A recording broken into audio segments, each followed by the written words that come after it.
ईश्वरी अध्याय क्रमांक 16वा श्लोक क्रमांक 8 चालू होता आणि ओळी क्रमांक 302 ला थांबलेलो होतो. पुन्हा 5-7 ओळी मागे जाऊया. म्हणजे आसुरी संपत्तीचं वर्णन चालू होतं. आसुरी लोक कसे असतात? आसुरी प्रकृतीचे जन श्लोक क्रमांक 8 वाचतोय. आसुरी प्रकृतीचे जन हे सर्व जगत आम्हाप्रमाणेच खोटे, धर्म अधर्माधिक प्रतिष्ठा रहित. इकडे धर्म नाही आणि अधर्म नाही. आम्ही जसे आहोत तसे ते स्वतः समजतात. जसे आपण आसुरी आहोत तसं सगळं जगत त्याप्रमाणेच आहे.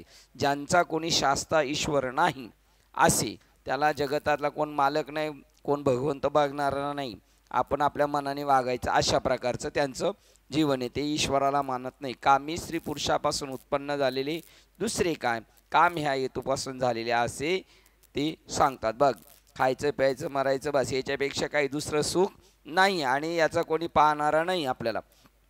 त्याचं विश्लेषण ज्ञानेश्वर महाराज करतात. असत्य, त्यांच्याकडे होता सत्य गुण. दैवी गुण संपत्तीमध्ये होता सत्य आणि आसुरी संपत्तीमध्ये काय, असत्य. तर विश्व हे ठिकाण प्रवाह रूपाने अनादी चालत आलेले आहे असं त्यांचं म्हणणे आसुरी. व त्यांचा ईश्वर हा सर्वात श्रेष्ठ राजा असून तो येथील नियंता आहे आणि तेथील चावडीवर वेद हे न्याय व अन्यायाचा निवाडा करतात. वेद निर्णयानुसार जो अन्यायी ठरवला जातो त्याला नरक भोगाची शिक्षा होते व जो वेद निर्णयानुसार न्यायी ठरवला जातो तो सुखाने स्वर्गाला वास्तव्य करून राहतो. अर्जुना, अशी जी ही विश्वाची व्यवस्था अनादिकालापासून चालत आलेली आहे व तिला ते आसुरी हे सर्व खोटे आहे असं म्हणतात. हे जे आहे यांचं मत काय, देव आहे आणि तो निवाडा करतो, सुख देतो चांगल्या वागणाऱ्यांना, वाईट वागणाऱ्यांना, हे असं काही नाही असं त्यांचं मत आहे. ज्यांना यज्ञाची वेळ लागली आहे ते यज्ञ करून फसले. ज्यांना देवाची पूजा करण्याची वेळ लागली आहे ते मूर्तिमंत शिवलिंगार्चन करून फसले. हा संसार टाकून भगवे वस्त्र धारण करणारे संन्यासी व जे योगी होता तेही समाधी योगाच्या भ्रमाने फसले. जेवढा पारमार्थिक मार्गाचा जी वाटचाल करतात त्यांना ते फसले म्हणतात. मग देव करू द्या, पूजा अर्चा करू द्या किंवा तीर्थयात्रा करू द्या. या जगात आपल्या सामर्थ्याने जे जे मिळवता येईल व ज्याचा उपभोग घेता येईल ते ते भोगावे. त्या वाचून दुसरे निराळे पुण्य आहे काय? बस, जे सुख मिळते उपभोगायला भेटते त्यालाच पुण्य म्हणतात ते असुरी संपत्तीचे लोक. किंवा अंगात शक्ती नसल्यामुळे सर्व विषय भोग एकत्र जमवता येत नाहीत व विषय काय मिळतील त्यांना त्याचा उपभोगही ज्यांना घेता येत नाही, म्हणून विषया वाचून पीडित होणे तेच पाप होय. विषय नको आणि आम्ही लांब जायचं, आम्ही आपलं वैराग्य धारण करू असं वगैरे राहतात. ते म्हणतात त्यांच्यामध्ये ते विषय मिळवण्याची ताकद नाही किंवा मिळालेले विषय उपभोगण्याची ताकद नसल्यामुळं ते त्यांचं पाप असल्यामुळं ते पाप भोगतात. ते इतरत्र बाहेर फिरतात ते देवधर्मासाठी आणि वैराग्य निर्माण केले. श्रीमान लोकांचे प्राणहरण करणे हे जर खरोखर पाप असे म्हणावे तर त्यांचे सर्वस्व धन आपल्या हातात येते हे खात्रीने पुण्य नाही का? ते म्हणतात एखाद्याला आपण मारलं तर त्याला पाप लागेल, एखाद्याला लुट्टाने त्याला मारलं तर ते पाप लागेल, पण त्याच्या मोबदल्यात त्याच्याकडे जो ऐवज होता, पैसा अडका, तो मिळाला हे आपलं पुण्य नाही का? असं त्यांच्या डोक्यात बसलेलं असतं. जो बलवान असतो तो अशक्ताला खातो, त्याचा नाश करतो. हे जर बाधक असे पाप म्हणावे तर मोठे मासे लहान माशाला खातात, बरं त्या पापापासून त्यांचे निसंतान कसे व का होत नाही? उदाहरण देतात ते, लहान माशांना मोठ्या मासे समुद्रात नेहमी खातात, मग ते पाप करतात की नाही? मग त्यांच्या त्या पापाने मोठ्या माशांचं संतान का नाही बाद होत, निसंतान का नाही होत? याचा अर्थ असं काही नाही असं त्यांचं मत आहे. काल परवा आपण इथपर्यंत आलेलो होतो. आता पुढील विषयाकडे पाहूया. अप्रतिष्ठम आणि दोन्ही कुळे शोधून मुलगा व मुलगी यांचा विवाह शुभमुहूर्तावर केला जावा. हाच जर प्रजेच्या उत्पत्तीच्या बाबतीत हेतू असेल तर पशु पक्षाधिक ज्या जाती आहेत ज्यांच्या अनिवार्य संततीची गणनाही नाही, यांची कोणत्या सुमूर्थ पाहून कोणत्या विधिविधानाने लग्न केली जातात? चोरीचे द्रव्य कोणाजवळ आले व त्या चोरून आणलेल्या धनाचा कोणी उपयोग केला असता कोणास ते विषयाप्रमाणे बाधक झाले आहेत काय? म्हणजे त्यांनी काही त्रास होत नाही. किंवा विषयाच्या आवडीने कोणी व्यभिचार केला तर त्यास कोड उत्पन्न झाले आहेत काय? अनिश्वर. बघ आता अप्रतिष्ठम, त्यांना त्याची काय प्रतिष्ठेचं काय घेणं नाही. कसं आहे पण आपण विषय उपभोगत राहायचे, त्याला पाप पुण्य असं विधीचं काय बंधन नाही असं ते म्हणतात. अनिश्वर म्हणून देव ईश्वर जो जगाचा सत्ताधारी स्वामी आहे तो धर्माधर्म भोगावास लावतो. म्हणजे धर्म अधर्म सापेक्षतेने जीवाकरवी सुख व दुःख ही फळे भोगवितो हे त्यांना मान्य नाही. देवाने जर चांगलं कोणी वागलं तर त्याला फळ देतो आणि जो वाईट वागतो त्याला शिक्षा करतो हे असं काही नाही ते म्हणतात. आणि त्या लोकी जो जी शुभाशुभ कर्मे करतो तो परलोकी त्या कर्मानुसार त्याची फळे भोगतो. हे शास्त्राचे म्हणणे खरे असे मानावे, परंतु भोगयातनात्मक परलोक व फलदाता नियामक देव ईश्वर प्रत्यक्ष दिसत नाही म्हणून ते नाहीतच. म्हणून ते त्याविषयी बोलणे व्यर्थ होय. किंवा पुण्य व पाप करणारा येथे मरण पावतो, नंतर त्याची फळे भोगास कोण उरतो व भोग्य स्थान तरी कोणते आहे? मेल्यानंतर आपल्याला भोगावं लागतं तर कोणतं असं स्थान आहे तिथे? आणि मेल्यानंतर कोणी पाहिलं ते म्हणतात. आणि देव सगळं नियंताय हे शास्त्र म्हणतं, पण ते काय त्यांना पटत नाही. 7 नंबर. आता काम हेतुकम हे पहा, स्वर्ग लोकी शास्त्र म्हणते त्याप्रमाणे जर उर्वशीच्या उपभोगाने इंद्र सुखी असतो तर प्रत्यक्ष नरकात लोळणारे किडीही स्वतः स्त्री भोगण्यात तसेच संतोषी सुख मानतात. म्हणून नरक किंवा स्वर्ग ही पापकर्माची फले नाहीत, कारण त्या नुसत्या गप्पा आहेत. कारण दोन्ही ठिकाणी कामाचाच सुख उपभोग समान प्राप्त होतो. ही पण एक त्यांची विचारधारा, ही तत्व त्यांचं दे. भागवतमध्ये काय सांगितलं, जो इथे इंद्र सुख उपभोगतो स्वर्गात ते इकडं कुत्रा भोगतो. मग त्याच्यामध्ये काय जा विषय विरक्तीपासून बाजूला होण्यासाठी हे उदाहरण सांगितलंय तिथं भागवतमध्ये. आणि इथं काय सांगतात, किडे मुकुडे पण उपभोगतात आणि स्वर्गातले तर त्याच्यामुळे त्यांना काही पाप बी लागत नाही आणि पुण्य बी लागत नाही. अपरस्पर संभूत याच कारणास्तव कामाच्या इच्छेने स्त्री व पुरुष यांची जोडपी एकत्र आली म्हणजे झाले. त्यापासून सर्व जग उत्पन्न होते आणि आपल्या हिताकरता जे लागेल ते कामाकडून पोचले जाते. म्हणजे स्वेच्छेनुसार आपण जे काही मिळवतो नंतर त्याचा आपल्यास वीट येऊन परस्परात द्वेष उत्पन्न होऊन कामत त्यांना किंबहुना साऱ्या जगाचा नाश करतो. त्याप्रमाणे जगाच्या उत्पत्ती नाशास कामा वाचून दुसरे काहीच कारण नाही, अशी ते असुर लोक वल्गना करतात. पहा आता ह्या निंद्य गोष्टी बोलणे पुरे. या बोलण्याचा जास्ती विचार व विस्तार नको, कारण याविषयी चर्चा करणे त्यात केवळ वाचा मात्र व्यर्थ होते. वा या ज्ञानेश्वर महाराज म्हणतात हे बोलणं आता नको, यांच्याबद्दल जास्त बोलणं नको, पण हे कसे आहेत याची ओळख करण्यासाठी ही गोष्ट सांगितली. आता सांगा, ज्याला नीट काही माहितीच नाही तो फक्त म्हणतो चला ज्ञानेश्वरी पारायण करावं आपलं, तर ह्या ओळी चालू असताना सुद्धा तो असंच करीत असेल, कारण त्याला त्याच्यातलं काही कळत नाही, हे की नाही. जे टाकावायच्या गोष्टी आहेत त्या बी सांगितलेल्या आहेत आणि ज्या स्वीकारायच्या त्याही गोष्टी इथे सांगितलेल्या आहेत, हे की नाही. श्लोक क्रमांक 9 वाचतोय. या दृष्टीचा आश्रय करून ज्याचा स्वभाव नष्ट झाला आहे, ज्याची बुद्धी अल्प आहे, जगाचे शत्रू ज्यांची कर्मे उग्र क्रूर आहेत असे ते जगाचा क्षय करण्यासाठी उत्पन्न होतात. अशी ज्या डोकेलिटी ते काय जगाचा विध्वंस करण्यासाठी निर्माण झालेले असतात. आणि ईश्वराच्या तिरस्काराने देवाचे अस्तित्व मानित नाही. उलट देव असता तर दिसला असता अशी नुसतीच ते निरर्थक बडबड करीत असतात. इतकेच नव्हे तर त्याविषयीचा त्यांच्या चित्तात तसाच देव नाहीच असा एक दृढ निश्चय झालेला असतो. पा भेटतात अशी आपल्याला माणसं भेटतात, काय तुमचं घेऊन बसले काय बघा, फार काय सांगाय, उघड रीतीने आपण अंगाने पाखंडी आहोत असा आपल्या ठिकाणी बाणा बाळगतात. आम्ही तुमच्यासारख्या याला नाही फसत, काहीतरी तुमचं चाललंय नाटक असं त्यांना पाखंडीपणामध्ये त्याचा पण त्यांना आनंद वाटतो, हेवा वाटतो. आम्हाला कळालं तुम्ही उगाचच वावत चालले असं त्यांचं म्हणणं. फार काय सांगावे, उघड रीतीने आपण अंगाने पाखंडी आहोत असा आपल्या ठिकाणी बाणा बाळगतात. अंतकरणात्मक वेशीत एक नास्तिकपणाचे हाडच रोवलेले असते अशा त्यावेळी स्वर्गाविषयी आदर, श्रद्धा किंवा नरकाचे भय याविषयीची वासना अंकुर त्यांच्या चित्तात जळून गेलेला असतो. चांगलं वाईटाचं काय निवाडाच करण्याचं नाही त्यांच्याकडे ज्ञान. मग वीरा अर्जुना, हे आसुरी लोक अपवित्र जलाच्या बुडबुड्याप्रमाणे क्षणिक नाशिवंत जो देह त्या देहरूपी खोड्यात सापडून विषयीरूपी चिखलात बुडतात.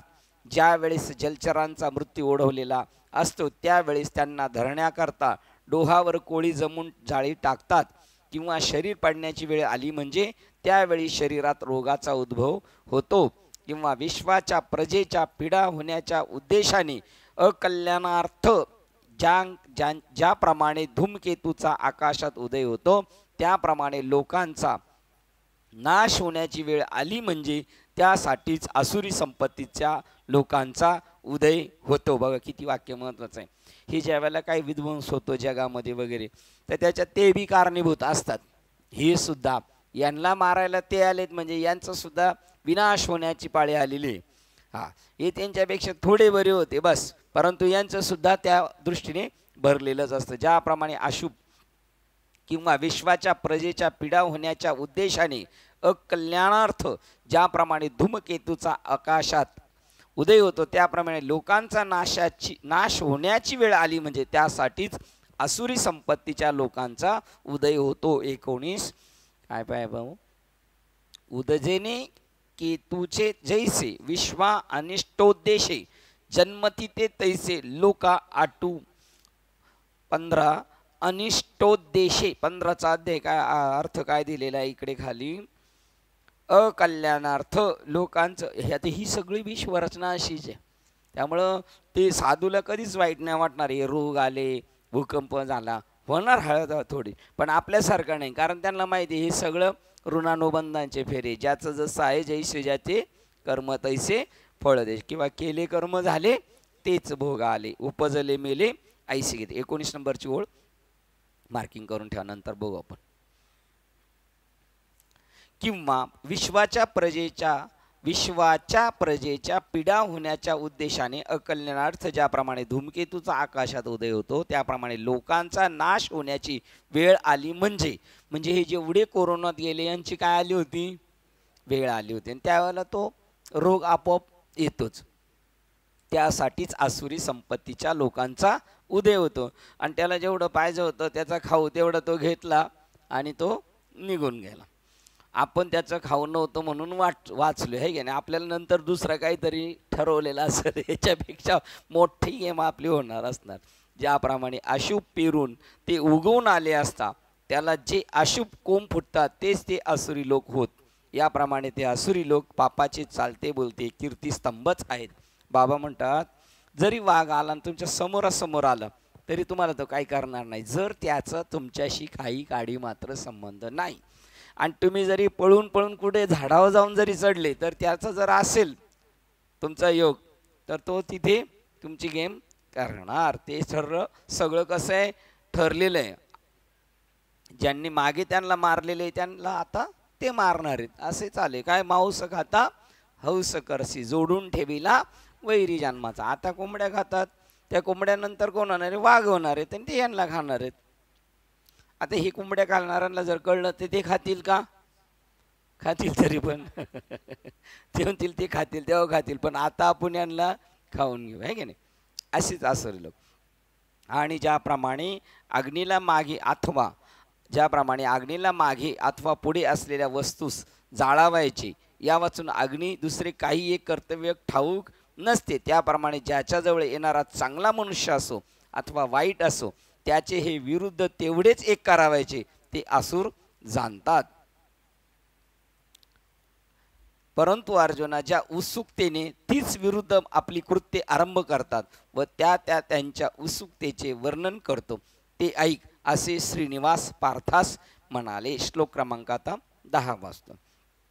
ज्याची पूर्ती तृप्ती होणे अशक्य आहे अशा कामाचा आश्रय करून दंभ मान व मद यांनी युक्त होत साते अविवेकामुळे असत ग्रह अशुभ निश्चित करून घेऊन ज्याची व्रते अशुची आहेत असे प्रवृत्त होतात तर जाळ्यात पाणी साठवून ते कधीही भरले जात नाही तर जाळ्यात पाणी साठवून ते कधी भरले जात नाही व अग्नीला काष्टे कधी पुरेशी होत नाहीत. अशा केव्हाही तृप्त न होणाऱ्या वस्तूमध्ये जो अग्रगणी असून सदाच बुभुक्षित असतो असा तो काम, त्या कामाचा आपल्या मनात आश्रय करून हे पांडवा त्यात भरीव म्हणून दंभ व मान यांच्या समूहासही जमवितात. अगोदरच माजलेला हत्ती व त्यात आणखी भरीला दारू पाजली म्हणजे तो अधिकच उन्मत्त होतो. त्याप्रमाणे मुळातच अंगात मदाचा ताठा भरलेला आणि आसुरी संपत्तीने युक्त असलेले जे लोक ते जो जो वृद्ध होतात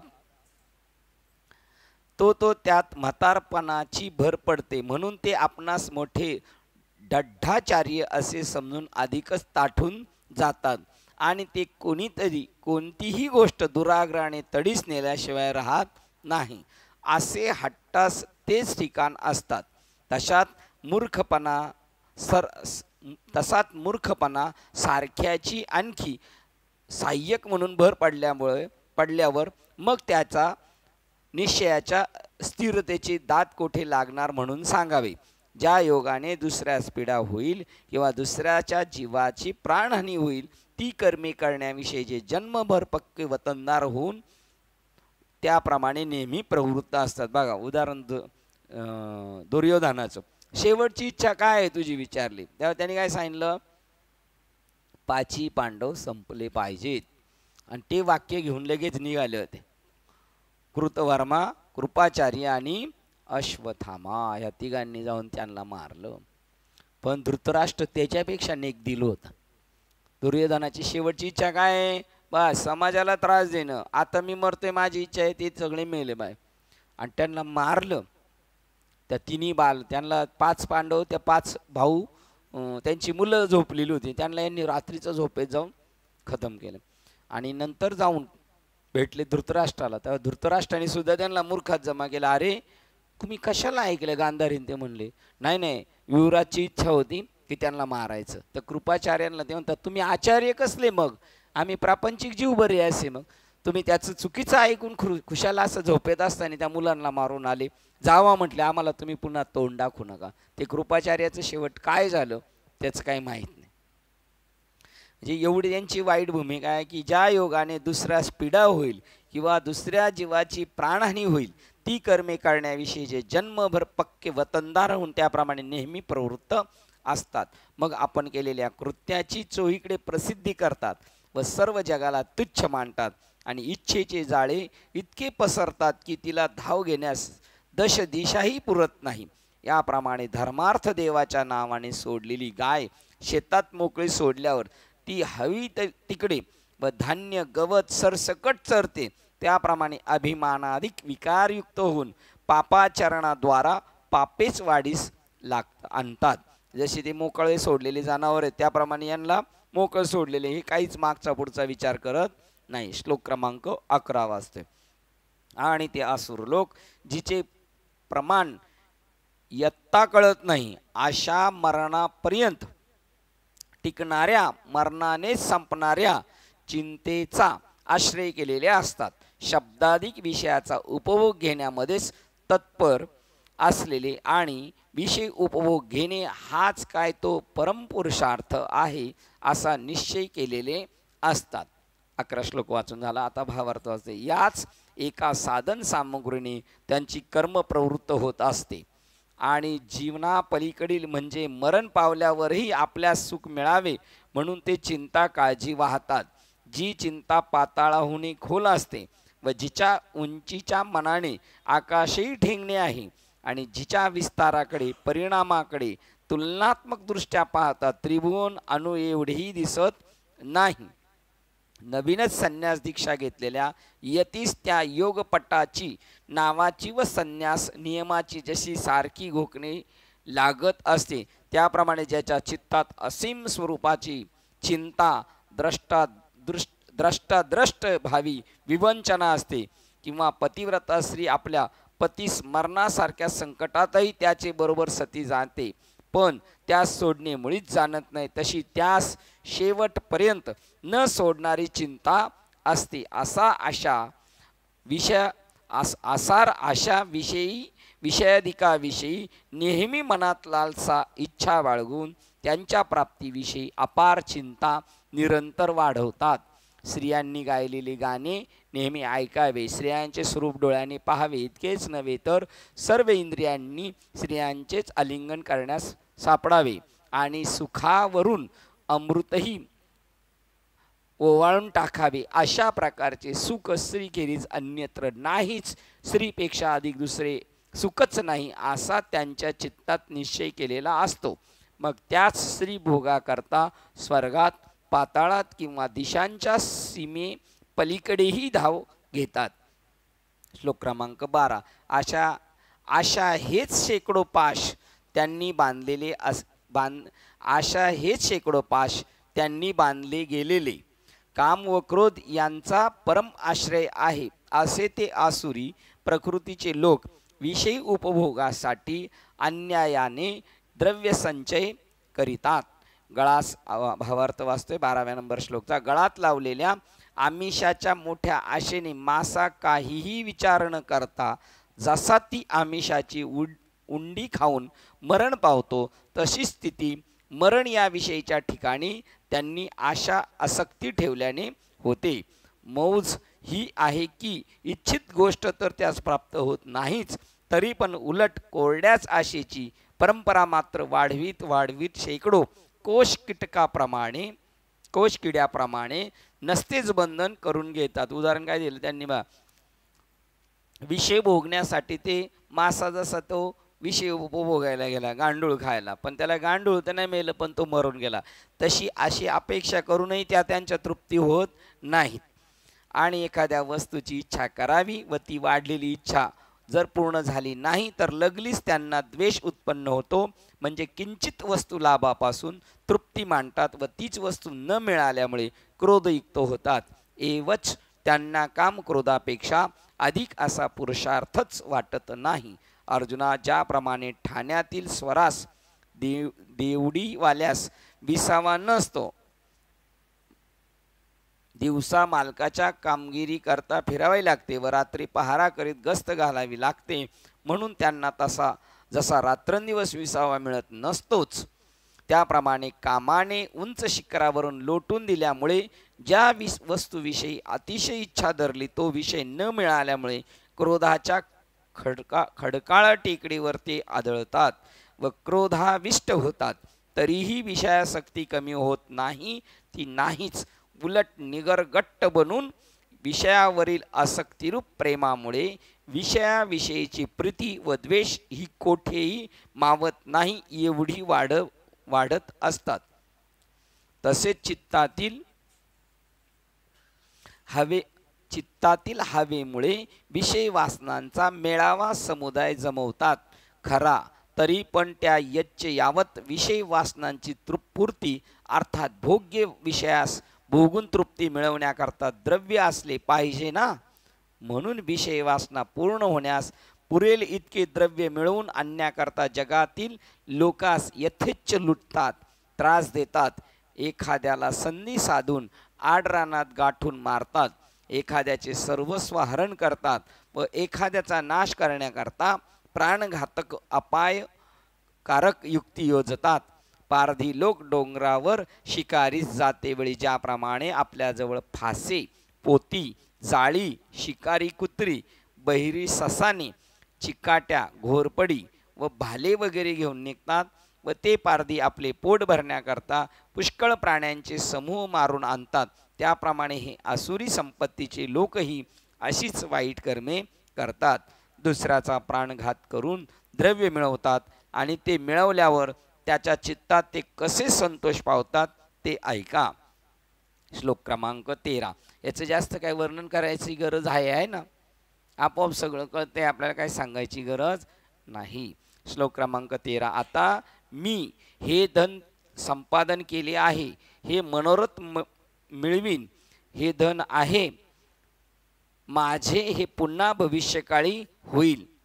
श्लोक क्रमांक 13 वाचला, त्याचा खालच्या ओव्यांचा अर्थ वाचतो. तो म्हणतो, आज बहुतेकांची संपत्ती मी आपल्या स्वाधीन करून घेतलेली आहे, म्हणून मी आता धन्य नाही का.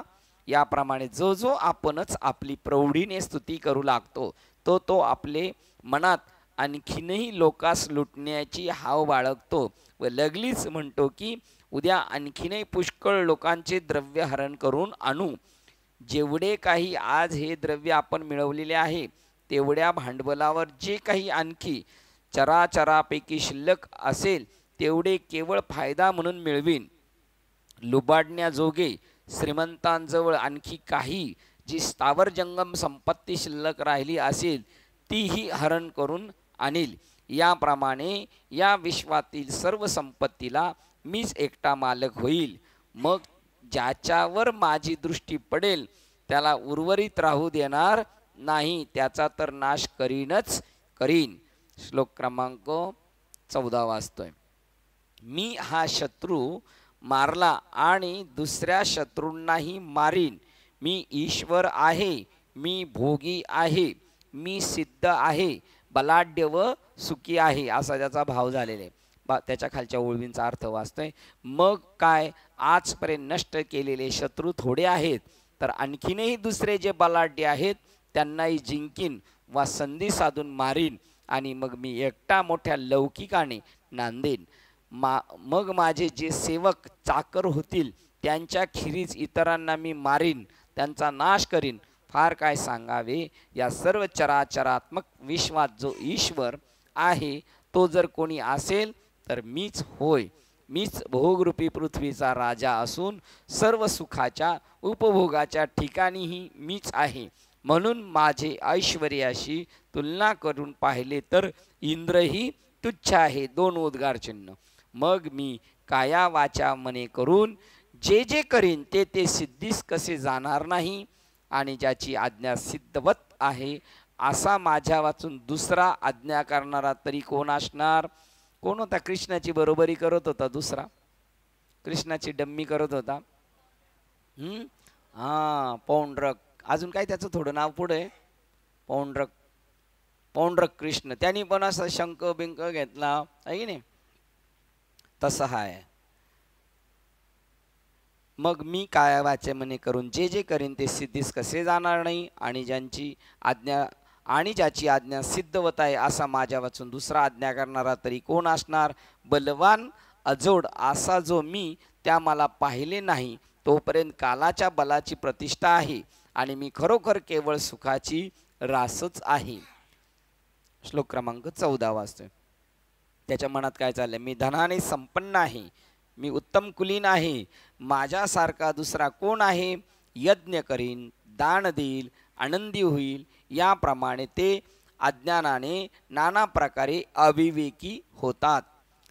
भावार्थ वाचते खालचा. कुबेर संपन्न आहे असे म्हणतात खरे, परंतु त्याच्याने माझ्या ऐश्वर्याची बरोबरी करणार नाही, आणि माझ्या संपत्तीप्रमाणे श्री विष्णूची संपत्ती नाही. काळाला जुमानत नाही, कुबेराला जुमानत नाही, आणि इंद्र पण शुल्लक आहे त्याच्या पुढे. विष्णूसुद्धा शुल्लक. माझ्या कुळाचा नाव लौकिक किंवा शुद्धता अगर जाती गोताचा म्हणजे आप्तवर्गाचा समुदाय पाहिला असता त्यांच्या मनाने सृष्टीकर्ता ब्रह्मदेवही थोडा कमीच असल्याचे दिसते. म्हणून लोक जो ईश्वराधिकाचा नाव लौकिक गातात मिरवतात तो व्यर्थच आहे. माझ्याशी बरोबरी करणारा असा कोणीही सापडणार नाही. आता जारण मारणाधिकाचा लोप झाला आहे, त्याचा मी जीर्णोद्धार करीन. व लोकास पीडा करणारे असे जे यज्ञ याग वा कर्म तेच मी करीन व प्रचारात आणील. माझ्या ऐश्वर्याचे जे वर्णन करतील किंवा माझी स्तुती करतील आणि नाचण्याने व सोंगे धारण करून जे मला संतोषवेतील त्यांना ते ज्या वस्तू मागतील त्या मी देईन. मादक अन्न खाऊन व मद्य वगैरे पिऊन तरुण स्त्रियांना आलिंगन देण्याचा या शत्रू त्रिभुवनात तल्लीन होऊन मी आनंदाची मूर्ती होईन. असे ते बोलतात. आणखी बहुत काय काय सांगू, असे त्यांना आसुरी प्रकृतीने वेड लागलेले आहे. ते अशा प्रकारे त्या आकाश पुष्पाचा अपरिमित इच्छेने वास घेतात. श्लोक क्रमांक 15 झाला, 16 वाचतोय. याप्रमाणे अनेक चित्त संकल्पाने अतिशय भ्रांती पावलेले अविवेकाच्या आवरणाने आच्छादित झालेले, अज्ञानरूप जाळ्यात अटकलेले, विषय भोगामध्ये आसक्त असलेले ते अशुची नरकात पडतात. आसुरी लोक कुठं जातात हे सांगतात. अज्ञानी ज्याप्रमाणे संनिपात झालेला रोगी तापाच्या भरात हवे तसे बरळतो, त्याप्रमाणे ते आसुरी संपत्तीने वेडे झालेले लोक हव्या त्या कल्पनांची तोंडाने बडबड करतात असे समज. अज्ञानरूपी धुळीत सापडले म्हणून आशारूपी वावटळीच्याही सपाट्यात सापडून मग मनोरथरूपी आकाशात ते वाटोळी फिरवली जातात. ज्याप्रमाणे आषाढ महिन्यात मेघ जसे एकावर एक असे अगणित येतात, किंवा जशा समुद्रात एकसारख्या अखंड लाटांवर लाटा येत असतात, त्याप्रमाणे ते अखंड अनेक वैषयिक कामाची इच्छा करीत असतात. मग मनोरथरूपी वेलच मनात पसरून झाल्या, किंवा ज्याप्रमाणे काट्यावरून कमळे ओढावीत म्हणजे कमळे फाटून जातात, किंवा पार्था ज्याप्रमाणे दगडावर मातीची व काचेची हंडी आपटली असतात, ती फुटून तिचे शतशः तुकडे होतात, त्याप्रमाणे त्याच्या अंतःकरणाचे त्या मनोरथामुळे तुकडे होतात. तेव्हा जो रात्र वाढेल तो काळोखही वाढतो, त्याप्रमाणे जो अज्ञान वाढेल तो त्याच्या अंतःकरणात मोहही वाढत असतो, आणि जो मोह वाढतो तो विषय वासनेची वृद्धी होते. आणि जेथे विषय असतात ते तर पातकालाच कारण वा आश्रय असतात. पापे आपल्या बळाने जो वाढून दाटी करतात तो त्यास जिवंतपणीच सर्व नरक यातना दुःखे भोगाव्या लागतात. म्हणून हे सुबुद्धिमंता जे या वाईट वासना मनात बाळगतात ते आसुरी त्या ठिकाणी वस्तीला येतात की ज्या ठिकाणी तलवारीच्या धारेसारख्या तीक्ष्ण पानांची झाडे असतात, खैराच्या निखाऱ्याचे डोंगर आहेत, व जेथे तापलेल्या तेलाचे समुद्र उसळून येत आहेत, आणि जेथे यातनांची ओळच्या ओळच असून यमाची नित्यशा नवीनच जाचणी होत असते, अशा घोर नरक लोकात ते आसुरी प्रकृतीचे लोक पडतात. अशा या नरकाच्या शेलक्या भागात जे जन्मले आहेत तेही पाहावे. तो भ्रमाने यज्ञ यागादी कर्म करण्यात निमग्न झालेले दिसतात. बाकी खरोखर पाहता अर्जुना, त्यांच्या यज्ञाधिक क्रियांचे जे फळ तेच मिळून त्या क्रिया फलद्रूप व्हावयाच्या, पण त्यांच्या त्या क्रिया आहान म्हणजे पोकळ असतात, त्यामुळे व नाटकी लोकाप्रमाणे त्यांचे आचरण वरपंग असल्यामुळे तीही निष्फळ होतात. वाईट चालीच्या स्त्रिया ज्याप्रमाणे आपल्या प्रियकराचा आश्रय करून तेवढ्यानेच आपल्या सौभाग्यवती मानून चित्तात संतोषित होतात. हे काही लोक म्हणतात ना, कुठं लिहिलंय काय, मेलं काय भोगावं लागतं, त्याच्यासाठी या 4 सावळी आहेत. 72 ते 74 किती 72 300. हा, ते आसुरी लोक. श्लोक क्रमांक 17 वाचतो. ते आसुरी लोक आम्ही अनेक उत्तम गुणांनी युक्त आहोत असे स्वतःस मानणारे, अनम्र स्वभावाचे, धनाविषयी मान व मद यांनी युक्त असलेले असे होत साते, दंभाने नाममात्र यज्ञांनी अविधीने यजन करतात. त्याप्रमाणे मी सर्वात श्रेष्ठ आहे असे आपणच आपल्यास महंतपण मानून ज्यांचे अंगात त्या गर्वाचा विलक्षण ताठा भरून ते फुकतात. मग लोखंडाचे बिडाचे ओतीव खांब जसे वाकत नाहीत, त्याप्रमाणे हे कोणासे लवणे नम्र होणे जाणतच नाही, किंवा आकाशात उंच गेलेल्या पर्वताप्रमाणे लीनता कशी असते हे त्यास कळतच नाही. त्याप्रमाणे आपणच आपल्या ऐश्वर्याने व चांगुलपणाने मनात संतोष मानून इतर सर्वांस तृणाहूनही कमी लेखतात. अर्जुना, याशिवाय संपत्तीरूप दारूच्या मदाने उन्मत्त होऊन ते करण्यास योग्य आहे का अयोग्य आहे या विचारास फाटा देतात व स्वतःस लोक विलक्षण समजतात. अंगात असली सामुग्री असून ताठा भरलेला असतो. ज्याच्या ठिकाणी यज्ञाची कथा कसली, तथापि वेडेपिसे लोक काय करीत नाहीत. म्हणजे त्यांना कसला यज्ञ काय, पण तरी यज्ञ करीलच तो, पण तो यज्ञ दांभिकपणाचा. म्हणून कोण्या एखाद्या वेळेस मूर्खपणा रूपी मद्याच्या बळाने आभास मात्र यज्ञाचीही नक्कल करण्यास तयार होतात.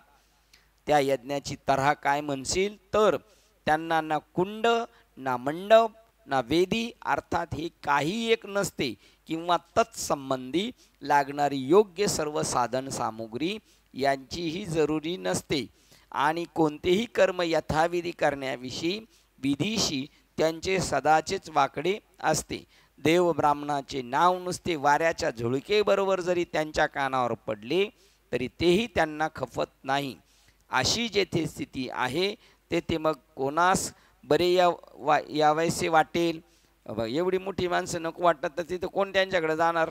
परंतु ज्याप्रमाणे व्यवहार चतुर लोक मेलेल्या वासराचे पोटात पेंडा भरून ते कृत्रिम वासरू त्या दुभत्या गायीच्या पुढे उभे करून ठेवतात व तिचे कासेस असेल तेवढे सर्व दूध काढून घेतात, त्याप्रमाणे यज्ञाच्या मिशाने सर्व लोकांस आमंत्रण देतात व आपल्यास काय मिळेल या आशेने ते आले असता उलट त्यांच्यापासूनच आहेराच्या रूपाने उपटून घेऊन सर्व जगास लुटतात. याप्रमाणे आपल्या उत्कर्षासाठी यज्ञाचा दांभिकपणा माजवून जे काही होम हवन करतात त्याद्वारे ते सर्व प्राण्यांच्या नाशाचीच इच्छा करतात. श्लोक क्रमांक 18. अहंकार, बल, दर्प, दंभ, काम व क्रोध यांचा आश्रय केलेले ते आसुरी लोक आपल्या व दुसऱ्याच्या देहामध्ये माझा अतिशय द्वेष करणारे व अतिशय असूया करणारे असतात. बा ते स्वतःच्या आत्म्याचा सुद्धा द्वेष करतात, स्वतःच्या पण आणि दुसऱ्याच्या हृदयात असणाऱ्या आत्म्याचा सुद्धा द्वेष करतात. आणि कोणाच्या सत्तेने करतात?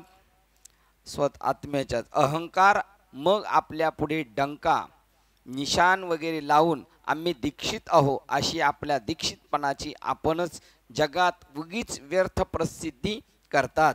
त्याप्रमाणे त्या अधमास अशा दीक्षितपणाच्या महत्त्वाने अधिकच गर्व चढतो. ज्याप्रमाणे अगोदरच काळा असलेल्या अंधकाराला काजळाची पुटेला द्यावीत म्हणजे तो अधिकच काळकुट्ट होतो, त्याप्रमाणे याचे मूर्खपण बळावून जाते व उद्धटपणा वाढतो व अहंकारही अविचारही दुप्पट वाढतो. बल आता मग आपल्यापेक्षा जगात दुसरा कोणी बलवान आहे असे नाव देखील अजिबात निघू नये म्हणून त्याच्या बळास जास्तच जोर येतो. याप्रमाणे अहंकार व बल एकत्र होऊन ते एखादा प्रबल झाल्यावर दर्परूपी उन्मत्तपणात्मक सागर आपली मर्यादा सोडून बाहेर वाहू लागतो.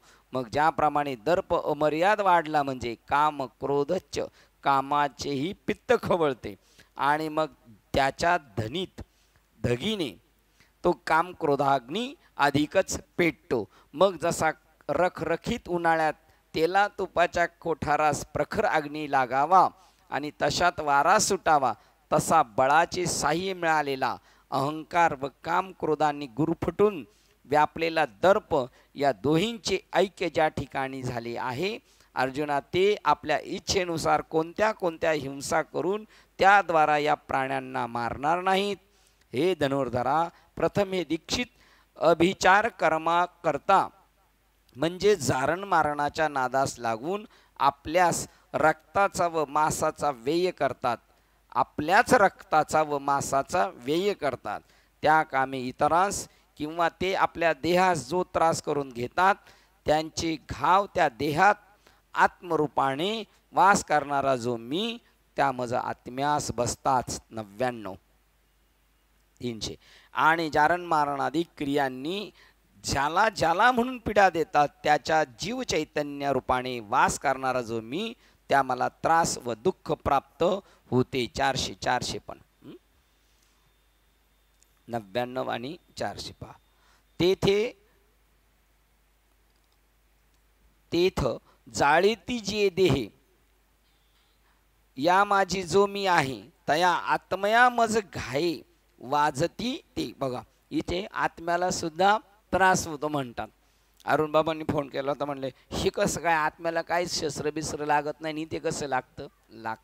ते तर आपण म्हणतो ना तळला त्याचा तळतळाट, त्याप्रमाणे ती अंतरात्म्याला त्रास देतो. आणि अभिचारकी तीही उपद्रवीजे जे तुले काही ते तर चैतन्य मी पाही शिनू पावे. कोणाला शिनू होतोय? चैतन्याला शीन होतोय. आणि मागच्या वेळेत काय, तया आत्मया मज घाये वाजती. वार कोणाला होता? तो त्रास कोणाला होतो? आत्म्याला. 99 आणि 400 मध्ये सांगितलं ते तर चैतन्य मी पाही शिनू पावे. चैतन्याला पण शिन होतो त्याला. 400. त्यावेळेला भगवंत त्याच्यावर परत एक दया करतो, त्याला स्वतःला संपून टाकतो की आता हा इतका पाप करायला लागलेला आहे, याला शिक्षा देता देता मला रडकुंडी येईल मी, असं आत्म्याला वाटतं त्याला.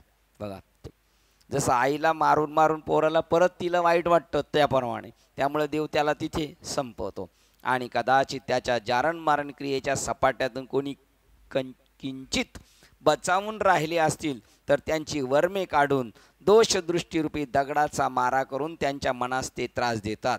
सती, पतिव्रता, सत्पुरुष, दानशील पुरुष, यज्ञ करणारे, जे अलौकिक तप करणारे व संन्यासी किंवा भक्त, महात्मे पुरुष वगैरे यांची ज्यांची घरे श्रोताधिक होमधर्माने पवित्र झालेली आहेत, अशी जी माझी स्वतःची आवडती व राहण्याची स्थळे आहेत, त्यांना द्वेषरूपी काळकुट विषाने माखलेले दुःख दुशब्दरूपी बळकट व तीक्ष्ण बाण मारतात. हे कोळी बघूया.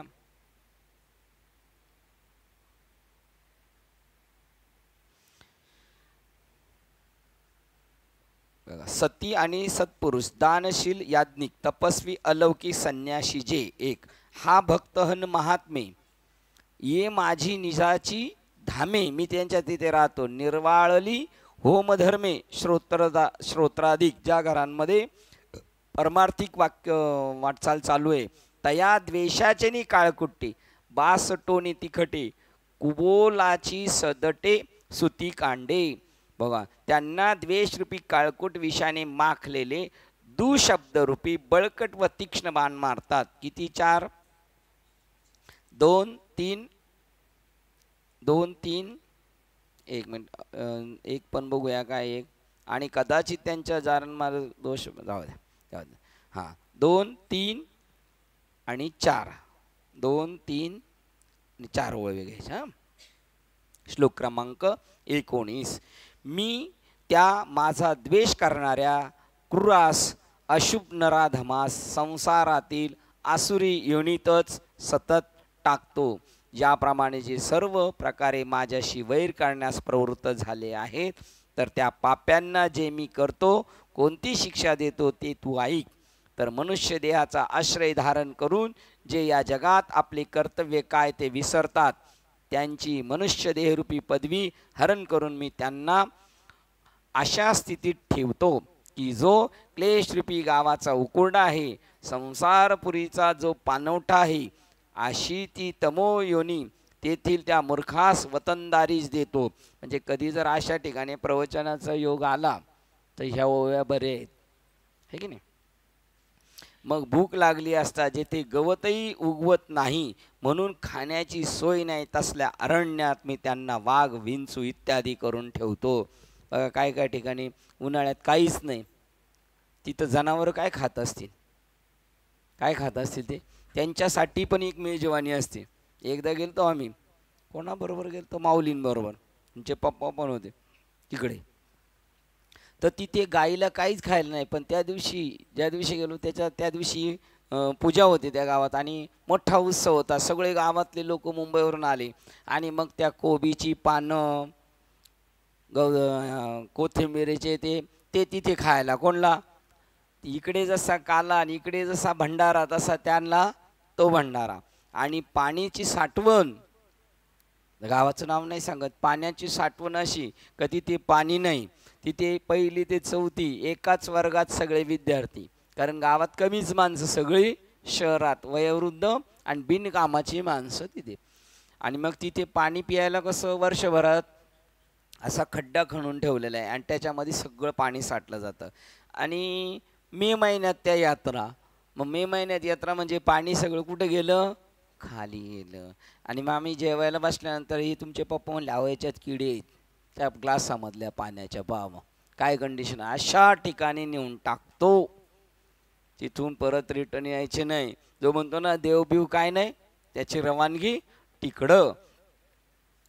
श्लोक किती कुठे चालवतो आपण. हा बा मग भूक लागली असता तिथे गवतही उगवत नाही म्हणून खाण्याची सोय नाही, तसल्या अरण्यात मी त्यांना वाघ विंचू इत्यादी करून ठेवतो. कुठचे इकडचीच माणसं तिकडे गेलेले आहेत. वाघ वगैरे विंचू कोण होते, पहिले कोण होते ते मनुष्य प्राणीच होते. त्या योनीत अरण्यात ते भुकेने अति तीव्र वेदनामुळे ग्रस्त झाले, म्हणजे ते आपल्या अंगचे लचके तोडून तोडून खातात व मरतात आणि मरून मरून पुन्हा तीच योनीत प्रत्येक वेळा उत्पन्न होतच असतात. एक एक योनी कोटी कोटी फेरा. किंवा आपल्या विषयीच्या दहाने किंवा आपल्या विषाच्या दहाने ज्याच्या शरीराच्या त्वचेचा दहा होतो ती जळते जसा बिळात, ते जळते जशा बिळात कोंडून राहिलेल्या त्याला सर्पच करून ठेवतो. बा एवढं त्याच्या अंगात विष मनुष्य योनीत असताना कोणाविषयी कधी चांगलंच नाही, त्याला डायरेक्ट काय करतो सर्प. त्याच्या अंगाचा दाह होतो, त्याच्या अंगाचा दाह होतो म्हणून तो झाड शोधतो कोणतं, चंदनाचं. पण तरी चंदनाचा त्याच्यावर परिणाम नाही होत. काय श्लोक, चंदन का है करे रोमवर रोम विष भरा, चंदन सर्प लिपटिया. चंदन का है करे रोम रोम विष भरा, अभि अमृत कहा समाय. बघा त्याने जरी त्याला विळखे मारून बसला तरी त्याचा तो दाह बंद होत नाही. परंतु आत घातलेला श्वास बाहेर सोडण्यास जितका काळ लागतो तितका थोडा वेळही तेथे त्या दुर्जनास विश्रांती मिळत नाही. थोडा सुद्धा एवढा क्षण सुद्धा त्याला आराम नाही. याप्रमाणे त्याचे माप करता येत नाही. असे कोट्यावधी कल्पचे कल्प संख्या मोजली तरी थोडीच. अशा क्लेशदायक योनीत तितक्या वेळापर्यंत ठेवतो, तितका वेळपर्यंत ठेवतो त्यांना तेथून काढीत नाही. परंतु त्यांना ज्या निष्कृष्ट ठिकाणी जावायचे आहे त्या मार्गातील हा पहिला मुक्काम होय. म्हणजे बरेच मुक्काम आहेत पुढे. हे जसे एकांचे 4 महिन्याचे 3 महिन्याचे 20 दिवसाचे मुक्काम आहे, त्यातले हा पहिला मुक्काम. आपण सुटलो बाबा त्याच्यातून आहे ना. मग त्या अंतिम ठिकाणाचा विचार केला असता पहिला मुक्काम असा म्हणजे शेवटचा मुक्काम कसा असेल ते म्हणतात. मग त्या अंतिम ठिकाणाचा विचार केला असता इतरही दुःखे त्या भयंकर दुःखामध्ये काहीच नाहीत. अशी दुःखे होणार नाहीत का. किती दुःख असतात. श्लोक क्रमांक 20. हे कुंती पुत्रा, ते मूढजन प्रत्येक जन्मात आसुरी योनीतच उत्पन्न होतात, मला प्राप्त न होताच त्याहूनही अधमगतीला प्राप्त होतात. बघ किती शिक्षा आहे. अनेक वर्ष तिकडच पडून राहणार. साप किती वर्ष जगतो, 1000 वर्ष. तो मरतच नाही. म्हातारा झाला का लगेच तरुण होतो तो. असा हा आसुरी संपत्तीचा महिमा आहे. हा पूर्ण श्लोक घ्यायचा 19 नंबरचा श्लोक. असा हा आसुरी संपत्तीचा महिमा आहे. बघा ही संपत्तीच आहे का नाही त्यांची पण, हे नाही. असा हा आसुरी संपत्तीचा महिमा आहे ज्याच्या योगाने इतकी अधोगती त्यांना मिळवलेली इतकी अधोगती त्यांनी मिळवलेली असती ते ऐक. नंतर व्याघ्राधिक तामस योनीत देहाच्या आधाराने जी थोडी तरी स्वस्थता प्राप्त होते तोही विसाव्याचा ओलावा मी हिसकून घेतो. बघा नंतर व्याघ्राधिक तामस योनीत देहाच्या आधाराने जी थोडी तरी स्वस्थता प्राप्त होते, म्हणजे वाघाच्या योनीच्या अगोदर बरंच भोगून आलाय तो वाघ, त्याच्यानंतर जरा पडून राहतो दिवसभर वगैरे, तेवढी स्वस्थता आहे त्याला. त्याचा धाक दुसऱ्याला आहे ना. तोही विसाव्याचा ओलावा मी विस्कवून घेतो बा. मग जेथे अंधार गेला असताही काळवटला जातो अशा तमाच्या मूर्ती असणाऱ्या योनीत त्यांना मी घालतो. वाघाच्या पुढे पुन्हा अजून दुसरीकडे ज्या तमाची पापालाही किळस उत्पन्न होते, नरकही ज्याचे भय घेतात, जेथील शिनामुळे श्रमाने श्रमही मूर्छित होतो, ज्याच्या योगाने मलही पापही मलिन होते, ताप ज्याच्या योगाने पोळला जातो व ज्याचे नाव काढले असता भयासही भीती वाटते. असं आहे ना, हे लोक म्हणतात ना सध्या आपल्याला पुढे लय त्रास होईल. एक सत्ता आहे ना अशी, ती त्यांना ती भोगावा लागणार. ज्या तमाचा पापालाही कंटाळा असतो, अमंगळ वस्तू सही ज्याच्या स्पर्शाने अमंगळपणा उत्पन्न होतो. अमंगळाला याचा स्पर्श आलो ते म्हणतं अमंगळ झालो. 420ला येते ना तवळ बघा, ब्राह्मण पाणबुडा झाला, माशा लागे भुलला. तेथे नास्तिकवाद पुढाराला. धनंजया अशी जी या साऱ्या विश्वाच्या वाईटातील निकृष्ट अवस्था प्राप्त ते आसुरी लोक उपयुक्त व्याघ्राधिक तमास योनी भोगल्यावर उत्पन्न होत असतात. ते योनी भोगल्यावर त्याच्यापेक्षा अजून खाली, त्याच्या अगोदर कृमी वगैरे झाडं झुडपं इथपर्यंत जाऊन पोहोचणार. अरे त्या तामसी योनीचे वर्णन करताना वाचा रडकुंडीला येऊन कष्टी होते व त्या योनीची नुसती आठवण होण्याबरोबर मन कचरते, मागे सरते. अरे अरे त्या मूर्खांनीही केवढी नरकवासाची जोड करून घेतली. 2 उद्गारवाचक चिन्ह.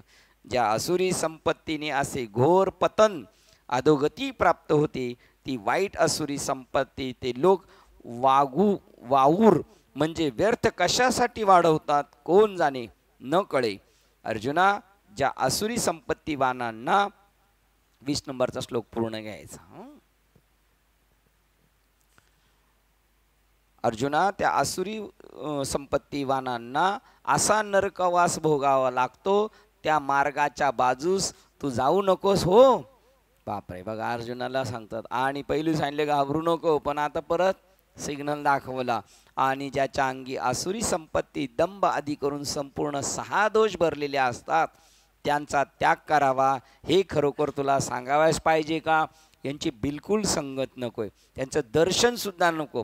कारण त्यांच्या रोमारोमात ते आहे ना, ते आपल्या याच्यात होणार. त्यांच्या वान पण काय लागणार आपल्याला, गुण लागणार. 21 नंबर. काम, क्रोध व लोभ असे हे 3 प्रकारचे आत्म्याचा नाश करणारे नरकाचे द्वार आहे. म्हणून या त्रयांचा त्याग करावा.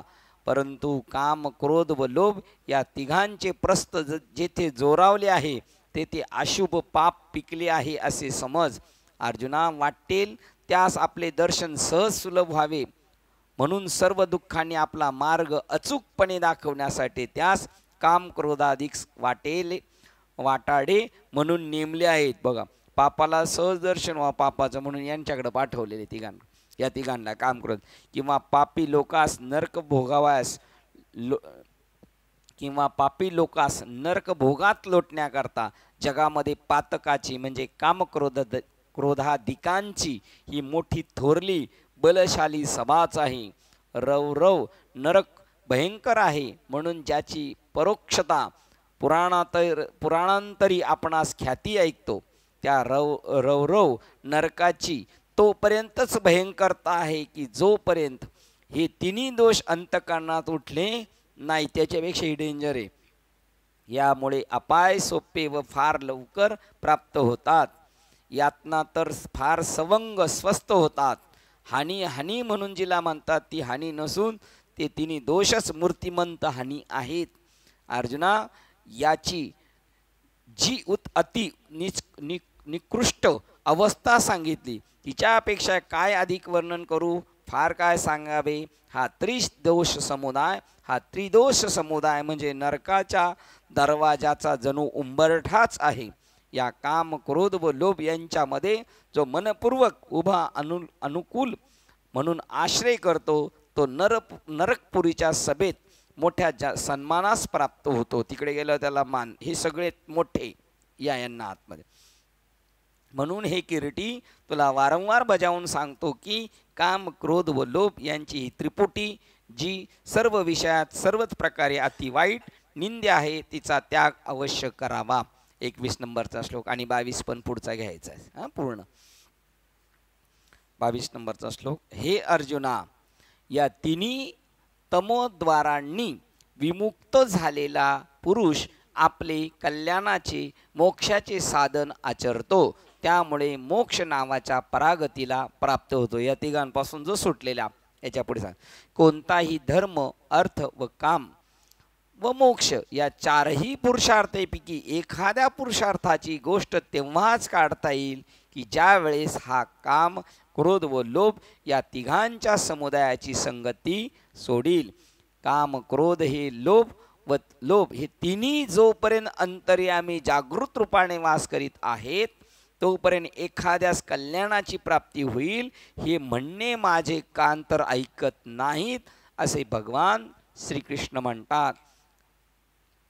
ज्या काम, क्रोध, लोभ जयाचे अंतरी नाही अधिकारी ऐसा येथे हे तिन्ही जीव जव जागती तवर निकायाची प्राप्ती हे माझे कान नायकती देवई म्हणे. ज्याला स्वतःवर ज्याचे पाहिजे होते इथे ज्याला स्वतःवर प्रेम असून, ज्याला तिकडे काय तुमच्याकडे काका, ज्याला का ज्याचे स्वतःवर प्रेम असून आपल्या कल्याणाची इच्छा आहे किंवा आपला नाश होईल म्हणून जो भीतो त्यांनी या तिघांची संगत धरण्याच्या वाटेत जाऊ नये तर सावध व्हावे. 35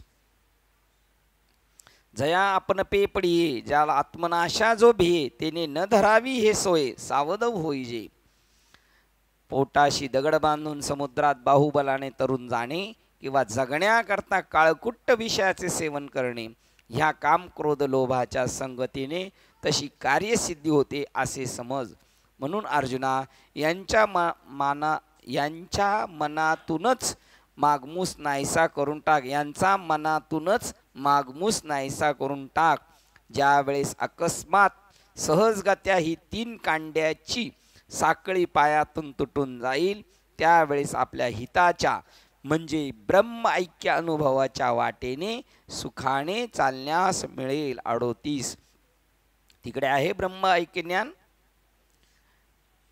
जे काही अवचटे जे काही अवचटे हे तिकडी साखळ तुटे तै सुखे आपुले वाटे चालू लाभे.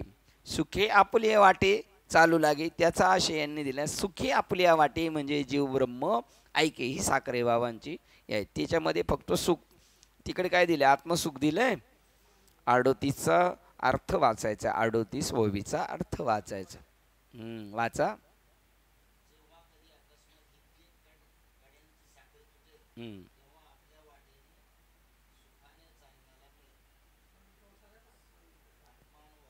हा म्हणजे सुख म्हणजे आत्महोनाच्या. बघा तिकडे पण तसंच आहे. ज्यावेळेस अकस्मात सहजगत्या या 3 कांड्याची साखळी पायातून तुटून जाईल त्यावेळेस आपल्या हिताच्या कंसात ब्रह्म ऐक्य अनुभवाच्या वाटेने सुखाने चालण्यास मिळेल. कप, वात, पित्त या तिन्ही दोषांनी शरीरास टाकावे. शरीर आरोग्य संपन्न होते. किंवा चहाडी, चोरी व सिंदळकी त्रिकुटीचा नाश झाल्यावर एखाद्या शहरातील नांदणूक सुखाने होत असते. आणि आध्यात्मिक, अधिभौतिक आणि अधिदैविक हे 3 ताप नाहीसे झाल्यावर अंतःकरण जसे आनंदयुक्त होते तसे काम, क्रोध व लोभ या 3 दोषांनी ज्यास सोडलेले आहे त्यासच या जगात सुख प्राप्त होऊन मोक्ष मार्गात सज्जनांच्या संगतीचा लाभ होत असतो. मग तो त्या प्रबल सत्संगतीच्या योगाने सत्शास्त्राच्या साह्याने जन्म मृत्यूची माळराने उल्लंघन करतो. मग तो त्या प्रबल सत्संगतीच्या, प्रबल शब्द आले काय, मग त्या प्रबल सत्संगतीच्या योगाने व सत्शास्त्राच्या साह्याने जन्ममृत्यूची माळराने उल्लंघन करतो. मग 41 मग सत्संगे प्रबळे सत्शास्त्राचे निबळे जन्ममृत्यूची निमाळे निस्तरले राणे. ह्या आहेत ना ओळी. हा बघा कसा पाहिजे सत्संग. प्रबळ. प्रबळ म्हणजे कसा, सुट्टीमध्ये वीकली ऑफ किंवा दिवाळीची सुट्टी किंवा वर्षातून एकदा 15 दिवसाची वारी आणि आळंदीची वारी आणि त्र्यंबकची वारी म्हणजे एवढं झालं म्हणजे झालं आहे का नाही. हा तो आबळ आहे काय, ती आबळ आहे ते म्हणतात. मग तो त्या प्रबल सत्संगतीच्या योगाने हे जे आपल्याला लोक म्हणतात नाही काय उठले का सुटले पळता, उठले का सुटले पळता, प्रबळ आम्हाला ते पळायचे तिकडं इकडं जायचं नाही म्हणून आहे की नाही. मग तो त्या प्रबल सत्संगतीच्या योगाने सत्शास्त्राच्या साह्याने कोणती शास्त्र वाचायची? सतशास्त्र सुद्धा एक पुस्तक आहे, सतशास्त्र. त्याच्यामध्ये ना सगळी निवडक आहे. त्याच्यामध्ये हे मन हे नरा आत बघ जरा जीव, हे सतशास्त्रामध्ये पुस्तक आहे. त्याच्यामध्ये ते सतशास्त्राच्या. आणि एक माऊलिका म्हणतात, रिकामा अर्ध गडी चौवेदान सर्व सुख गोडी सर्व शास्त्र. आणि सर्व सुख म्हणजे काय? आत्मसुख. ते त्याचं ज्याच्यात भेटेल ते भेटेल तर ती शास्त्र वाचत जा. आणि मग त्याच्या साह्याने जन्ममृत्यूची माळराणी उल्लंघन करतो. त्यावेळी ज्या ठिकाणी सर्वत्र संपूर्ण आत्मानंद, माऊलीचा आत्मा ते म्हणतात, नेहमी वास करतो, असे जे गुरुकृपारूपी सुंदर नगर रम्य स्थान ते त्याला प्राप्त होते. तेवेळी आत्मानंद आघवे, जे सदा वसत बरवे. पाठे ना, ते तैसेच पाटणस पावे गुरुकृपेचे. तेथ प्रियाची परिसीमा तो भेटे. इथे थेटे लिहिलं आहे, तिकडे भेटे असेल ना. माऊली आत्मा ती घेवी आटे डिडिम्मा संसारिक. हे काय भेटे आहे ना, तेथे प्रियाची परिसीमा तो, हा इथे थेटे. नंतर नीट करून घ्या. भेटे ना, मग सुधरून घेतलं ना. हा तुम्हाला सुधारलेले भेटले. हा यांचं काही गरज नाही आता. मग निरातिशय प्राप्तीने परमोच्च स्थान जी आत्मरूपी माऊली, तिची ते ठिकाणी भेट होते व तिला आलिंगन दिल्याबरोबर अविलंबे करून संसाराचा ताप आपोआप नाहीसा होतो. याप्रमाणे जो काम क्रोध व लोभ यांचा परिपूर्ण त्याग करून मोकळा होतो, तोच एवढ्या व्यापक आत्मलाभाचा स्वामी होतो. आत्मप्राप्ती करून घेण्यास समर्थ. ऐसा जो काम क्रोध लोभा झाडी करून ठाकी उभा, तोची एवढ्या लाभा गोसावी होय. गोसावी शब्दाचा अर्थ काय? गावाच्या बाहेर राहणारा माणूस. किती नंबर आहे? गोसावी होय 4. धनी मालक, तो पूर्ण श्लोक घ्यायचा 22 नंबरचा. आता 23 नंबरचा श्लोक वाचतोय.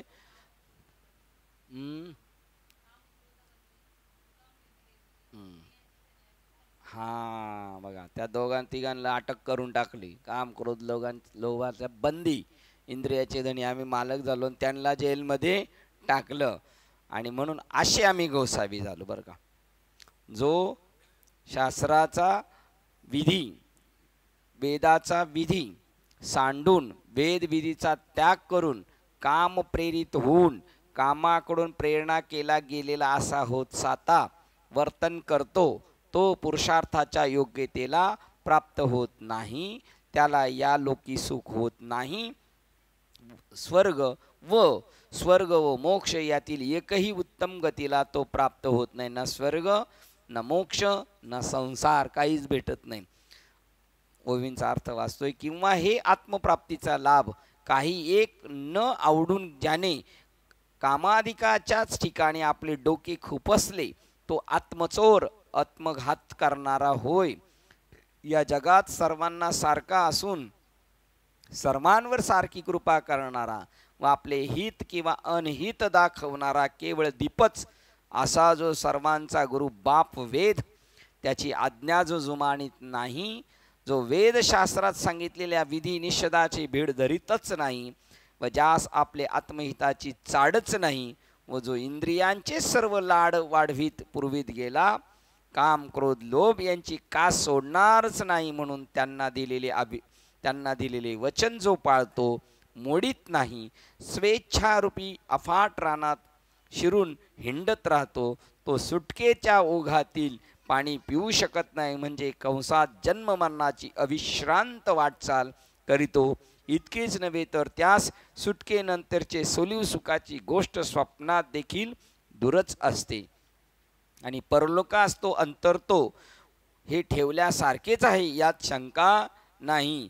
परंतु आता हे खाल्ले पेले मोत मजा केले, त्यांच्या दशक्रियेला काही केलं, किती काही केलं तर काय होणार? काहीच नाही. ते नाही, आता त्यांना ह्या लोकात पण सुख नाही, परलोकात नाही, आणि पुढेही काय नाही. आणि परलोक तो अंतरतो हे ठेवल्यासारखेच आहे, यात शंका नाही. परंतु त्याला या लोकीचेही भोग बोलण्यास मिळत नाही. 450 काय? आणि परतंत्र तव जाय हे कीर्तया आहे परी अहिकन लाहे भोग भोगू. ह्या लोकातले सुद्धा उपभोग व्यवस्थित भोगायला मिळत नाहीत. तर एखादा ब्राह्मण नदीच्या तीरी स्नान संध्या करीत असता माशावर मनाने भुलून ते धरावयास कोळी जातीत शिरला असता त्याचे कृत्य कोळी लोकांनी पाहिल्यावर जसे ते असला हा नास्तिक आमच्या जातीत नको असे म्हणून त्यास घेईना. त्याची माशाविषयीची इच्छा तर पुरी होतच नाही, पण तो त्या कोळ्याच्या जातीस व ब्राह्मणत्वासाही मुक्तो. बघा, मासाही खायला नाही मिळाला आणि त्यांनी त्याला तिकडे घेतलं नाही, आणि आता परत ब्राह्मण त्याला लगेच घेणार का? त्याच्यात नाही. त्याप्रमाणे ये लोक नाही, परलोक नाही, आणि कुठेच त्याला भोगायला मिळत नाही. त्याप्रमाणे आसक्तीमुळे विषयाच्या नादाला लागून ज्याने परलोक पालथा घालवलाच, पण इहलोकीही पाहू गेले असता जो मृत्यूच्या सपाट्यात सापडलेलाच असतो. बा, पुढचं तर काहीच त्याने मिळवलं नाही ज्याच्यासाठी पाठवलं होतं, पण इथं सुद्धा त्याला काही सापडलं नाही. याप्रमाणे त्याला परलोक नाही व स्वर्गही नाही, आणि ज्याला विषयाचा भोगायला सापडत नाही ते मोक्ष प्राप्तीची गोष्ट कशाला बोलावयास पाहिजे. 53 घेतलेली आहे. एवं परतंत्र ना स्वर्ग तो ऐहिक विषय भोगू ते केवता प्रसंग मोक्षाचा तो आहे घेतलेली. म्हणून कामाच्या वृद्धीने बळाने आग्रहाने जो विषयाचे सेवन करू पाहतो त्याला विषय वैषयिक सुख भोगास मिळत नाही, स्वर्गही प्राप्त होत नाही, आणि तो उद्धरणी जात नाही. काय होता मगाचा शब्द? थेटे येता ना.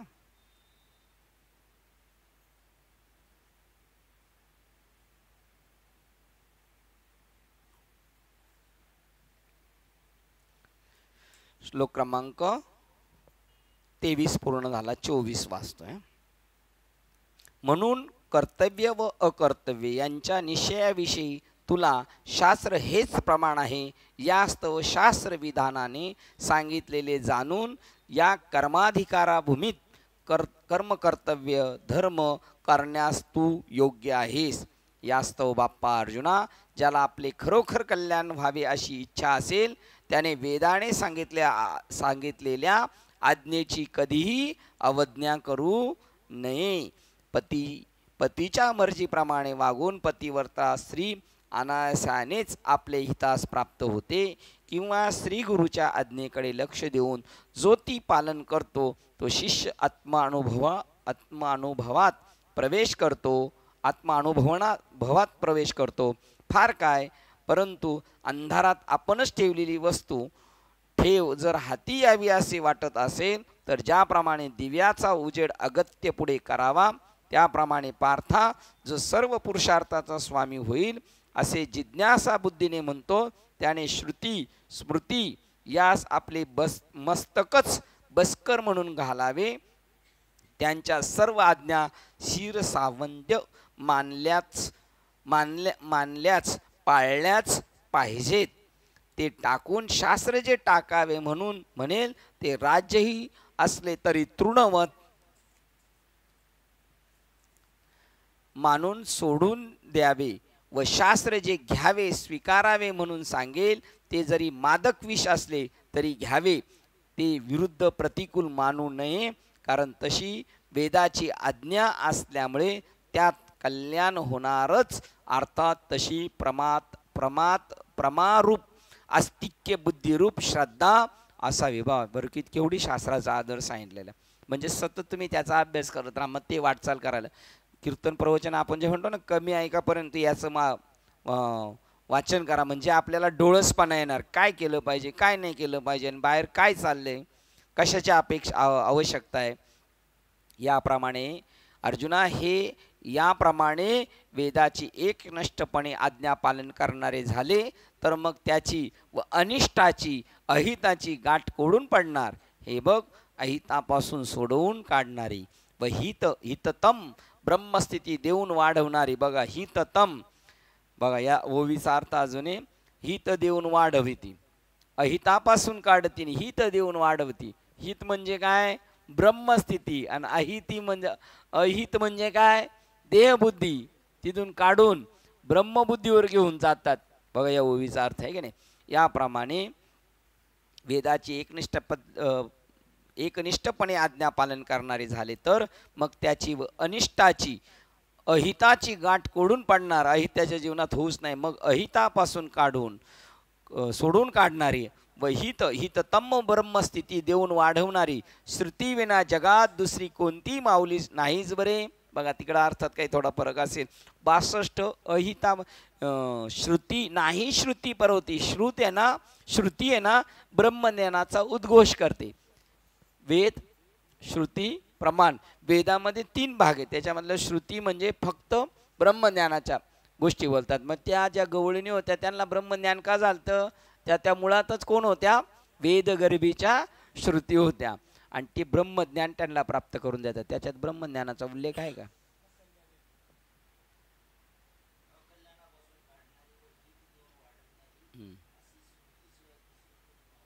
हा, श्रुती आणि माऊली ब्रह्मज्ञान देणारी श्रुती पर होती. बघा ते इकडं कणिक भर सरस आहेत. हिततम बघा हे बघ अहितापासून सोडवून काढणारी आणि हिततम ब्रह्मस्थिती. हित कशात आहे? ब्रह्मस्थितीमध्ये. आणि अहित कशात आहे? देहबुद्धीमध्ये. देहबुद्धीमध्ये नरक यात नाहीत.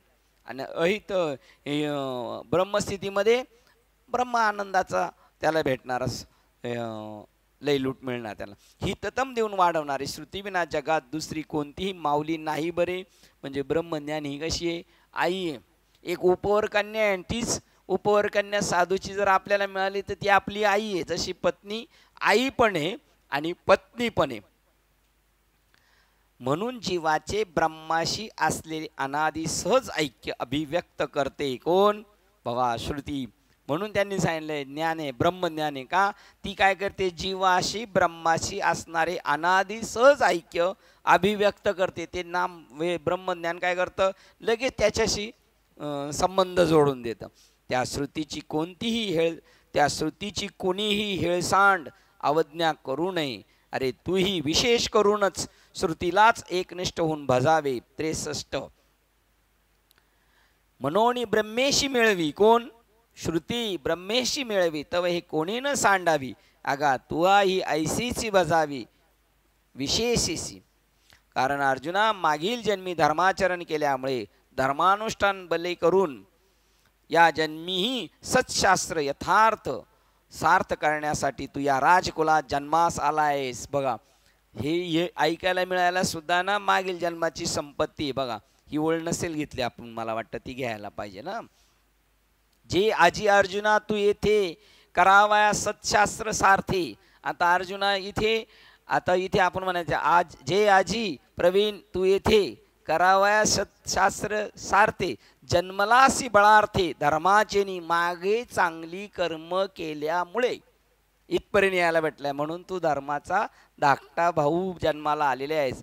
आणि धर्मानुज हे ऐसे ओघेची आले अपैसे. आपोआप तुला धर्माचा अनुज हे शब्द आलेले. म्हणून अनारिसे करू नये. या ओळी घ्यायच्या ना. किती नंबर होते? 64. मग कारण अर्जुना मागील जन्मी धर्माचरण केल्यामुळे धर्मानुष्ठान बले करून या जन्मी सत्शास्त्र यथार्थ. बघा सत्शास्त्र आणि ते पण यथार्थ. तिकडे यथार्थ वाक्य नसेल. 63च्या पुढे 64 वाचायची.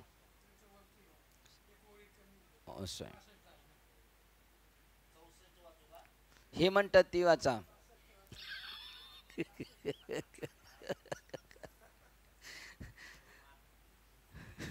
64 वाचा. मग ते तुमच्याकडे शेवटची ओळ किती आहे? 73 आहे साहेब. 73 शेवटची ओळ. हा मग बरोबर. मग 64 वाचा.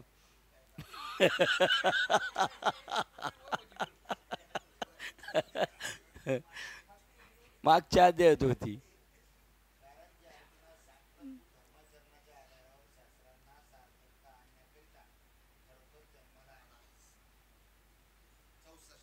चौसष्ट वाचली. अरे अर्जुना मागील धर्माचरण केल्यामुळे धर्मानुष्ठान बले करून या जन्मी सत्शास्त्र यथार्थ श्रवण बरं त्याच्या पुढची वाचा बरं. नाही मग बरोबर 64 मध्ये बघा अर्थ इकडे किती डिटेल दिलाय. कारण अर्जुना 63च्या आकड्याच्या पुढची मी वाचतोय. कारण अर्जुना मागील जन्मी धर्माचरण केल्यामुळे धर्मानुष्ठान बले करून या जन्मी ही सत्शास्त्र यथार्थ सार्थ करण्यासाठीच तू या राजकुलात जन्माला आलायस. सत्शास्त्र चांगलं शास्त्र यथार्थ रीतीने सार्थकता आणण्यासाठी सत्शास्त्राला यथार्थ रीतीने सार्थकता आणण्यासाठी तू जन्माला आलास या राजकुलात. तुला ऐकायला भेटलं हे नाही, तू उलट याचं डिमांड वाढवण्यासाठी याला खरं आहे असं लोक म्हणतील. अरे खरं आहे हे पहिलं होतं असं लोकांच्या डोक्यात आहे, पण तुला पाहिल्यानंतर असं होईल आज बी तसंच आहे बाबा, जसं लिहिलंय तसं. सार्थ करण्यासाठी तू या राजकुलात जन्माला आला आहेस. इतकेच नव्हे तर धर्माचा तू धाकटा भाऊ असल्यामुळे धर्मानुज हे नाव तुला सहजच ओघाने प्राप्त झाले आहे. तेव्हा त्यावरून असाच बोध सूचित होतो की तू वेदबाह्य वर्तन करू नकोस. हे योग्य कार्य आहे किंवा अकार्य आहे म्हणजे करण्यास अयोग्य आहे याची विवेकपूर्वक पारख करण्याच्या बाबतीत शास्त्रास व शास्त्रज्ञानच परीक्षक ठरवावे. शास्त्राने जे अकार्य म्हणजे निश्चित असे ठरवलेले असेल ते वाईट म्हणून टाकून द्यावे. मग खरोखर जे उत्तम कर्तव्य म्हणून निघेल ते तू स्वतः अगत्यपूर्वक आदराने पूर्णपणे आचरावे. कारण हे सुबुद्धिमंता आज तुझ्या हातात जगाने प्रमाण मानण्याजोगा शिक्का असल्यामुळे, तू राजा असल्यामुळे तुझा आचार लोक प्रमाण मानतात. म्हणून खरोखर लोकांनी तुझ्या आचरणाचा कित्ता गिरवलाच पाहिजे अशी तुझी योग्यता असून लोकसंग्रहास तू अधिकारी आहेस असं आपण त्या दिवशी देऊत गेलो तेव्हा महाराजांना बोलत होतो. महाराज म्हणतात याप्रमाणे आसुरी लोक समूहाची सर्व लक्षणे सांगून त्या आसुरी दोषापासून सुटून निघण्याच्या प्रकाराचा निर्णयही देवाने अर्जुनास सांगितला. यावर जो अर्जुन आपल्या अंतःकरणातील जे काही सद्विचार सद्भाव ठेवून विचारेल तो विचार चैतन्याच्या कानांनी म्हणजे सावधान चित्ताने ऐकावे. आता मनाच्या कानांनी नाही. हा म्हणजे चैतन्य नावाचा माणूस आहे त्याचे कान कापून आणले पाहिजे ना आपल्याला लावले पाहिजेत आहे की नाही. 470 आहे की नाही. किती मजा आहे की नाही. ती कल्पना केली तर किती मजा आली. यावरी तो पंडूचा कुमरू सद्भाव जीवाचा पुसेल तो चैतन्याच्या कानी ऐका. 470 ही कशी काय राहिली. मनाच्या कानीचं बाप आहे हा, त्याच्यावर ताण आणतो आहे की नाही. श्री व्यासांच्या आज्ञा केल्याप्रमाणे संजयाने सर्व वृत्तांत निरोप सांगून धृतराष्ट्र राजाचा वेळ घालवला. असं आहे का. त्याप्रमाणे निवृत्ती महाराजांचे कृपेने मी तुमचा वेळ घालवला असं नाही म्हणत आहे. त्याप्रमाणे निवृत्ती महाराजांच्या कृपेने मी तुम्हाला सांगेन. तिकडं पण वेळ घालवला आहे का.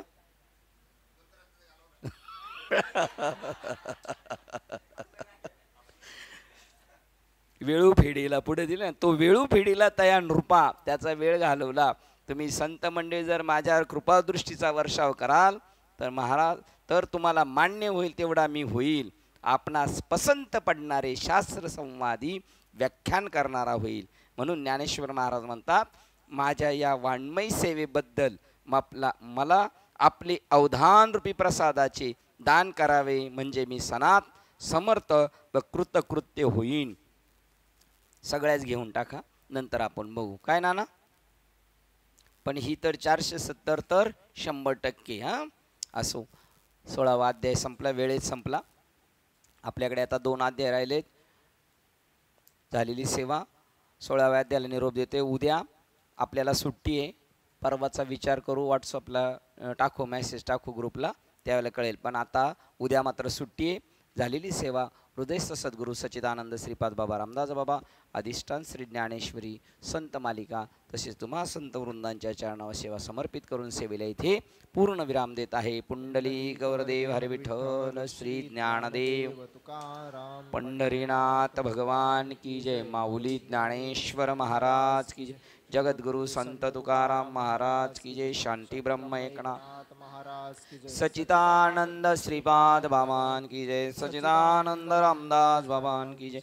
अवधूत चिंतनम श्री गुरुदेव दत्त गोपाल कृष्ण भगवान। बोलो रे भाई सब संतनी की जय। गणपती बाप्पा आता विश्वात्मके देवे येणे वाग्यज्ञ तोषावे तोषोनी मज द्यावे पसाय दाने।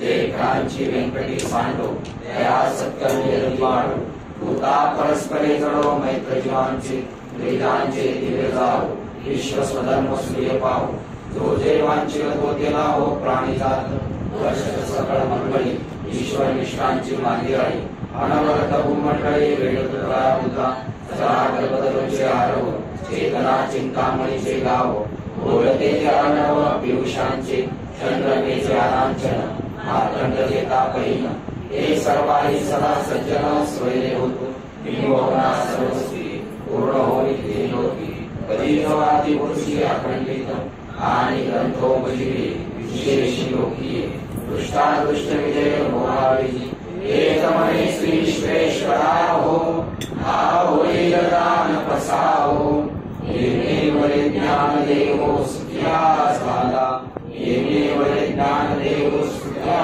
झाला येणे ज्ञान देवो सुखिया झाला। हरि ओम शांति शांति।